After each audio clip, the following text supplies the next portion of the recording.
माननीय सदस्य श्री कपिल सिब्बल जी। Thank you very much अध्यक्ष महोदय कि आपने मुझे मौका दिया इस चर्चा में भाग लेने का। बहुत कुछ बातें सदन में ऑलरेडी कही जा चुकी हैं, तो मैं दोहराऊंगा नहीं, कुछ चंद बातें आपके सामने रखूंगा। पहली तो बात यह है कि जो वंदे मातरम का हिस्टोरिकल कॉन्टेक्स्ट है उसको हमें समझने की ज़रूरत है। आनंद मठ लिखा क्यों गया था और इसके पीछे जो कॉन्टेक्स्ट है वो ये है कि 1770 में बंगाल में फैमिन हुआ, और जब फैमिन हुआ 1770 में तो निश्चित रूप से जो खाद्यान्न था वो किसानों के लिए उनको मिलना चाहिए था, लेकिन वो मिला नहीं। और जो कॉलोनियल सरकार थी उन्होंने वो खाद्यान्न खुद अपने ट्रूप्स के लिए भेज दिया, और जो होर्डर्स थे वो अपनी खाद्यान्न को होर्ड करने लगे, प्राइसेस बढ़ गई, तो 10 million people in Bengal died in the famine. That is the context in which Anand Math was written. And what Anand Math says is the following, कि उस समय क्या हुआ कि एक सन्यासी का रिबेलियन हुआ, और शांति एक सन्यासन थी जिसका पति उसको छोड़ के चले गया था उसकी कॉलोनियल पावर्स को का सामना करने के लिए, और उस जान देने को तैयार था। तो शांति एक औरत थी जिसने अपने भेष बदला और एक आदमी के पुरुष का भेष लेकर वो अपने हस्बैंड को ढूंढने गई। वहां जब उसको मिला तो हस्बैंड तो छोड़ के चले गया था, उन्होंने क्या अब तो हम मिल गए हैं, चल इकट्ठा लड़ाई लड़ते हैं। और इकट्ठा लड़ाई किसके लड़ते हैं? जो अत्याचार करता है। तो उन्होंने दोनों ने अपनी जान दे दी। ये आनंद मठ की कहानी है। ये किसी को आज सदन में किसी ने रखी नहीं। इसके पीछे भेद क्या है कि मातृभूमि की रक्षा करना तो हमारा कर्तव्य है ही, लेकिन एक दूसरा कर्तव्य भी है जिसके बारे में किसी ने कुछ नहीं कहा। वो ये है कि जहां जहां अत्याचार होगा वहां हम विरोध करेंगे। असली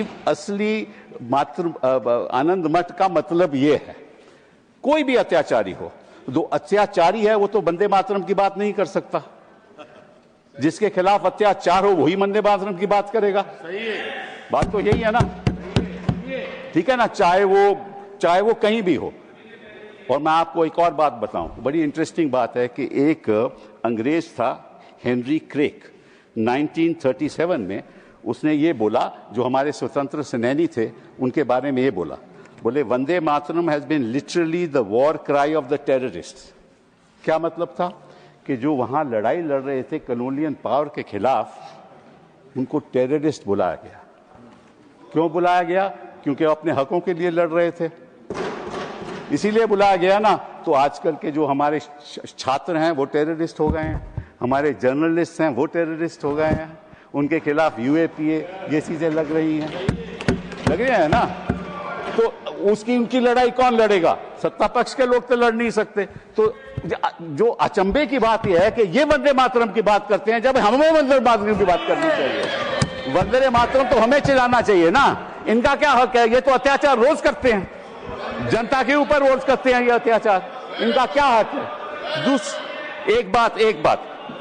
दूसरी बात आपके पास रखना चाहता हूं कि इन्होंने कहा कि ये मुस्लिम अपीजमेंट है। ये इन्होंने बात कही, मैं आपको एक उदाहरण दे दूं कि जस्ट नोट दिस, अप्रैल 25, 1998 में एक यूपीए सरकार ने सर्कुलर इशू किया जिसको बोलते थे कल्प योजना।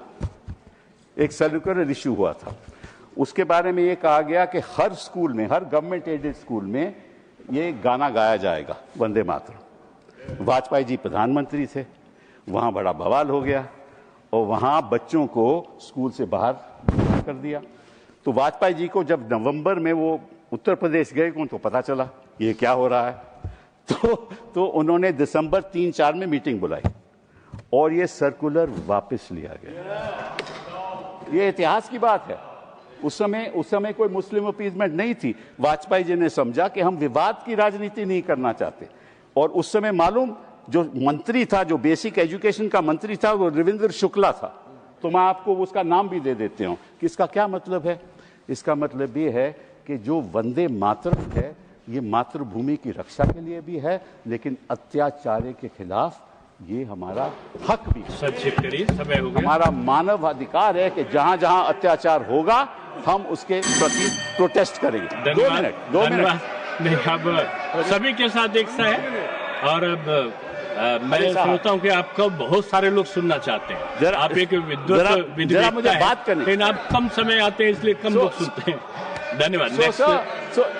Allow me sir. आपकी पार्टी के पास समय नहीं है। महाराजा संजय ओबा सर 1 मिनट। 1 मिनट में बात कीजिए। 1 minute. 1 minute. So just want to. One minute. Sir दो छोटी सी बातें आपके सामने रखूंगा। 2 छोटी सी बातें। जब ये बात रविंद्रनाथ टैगोर को बताई गई कि भाई इसमें बड़ी विवाद हो जाएगा, तो रविंद्रनाथ टैगोर जी ने क्या कहा ये मैं आपको बताता हूं। To me the spirit of tenderness and devotion expressed in the first portion, the emphasis to give to the beautiful and beneficent aspects of our motherland made a special appeal, so much so that I found no difficulty in dissociating it from the rest of the poem. And this was endorsed by Gandhi ji.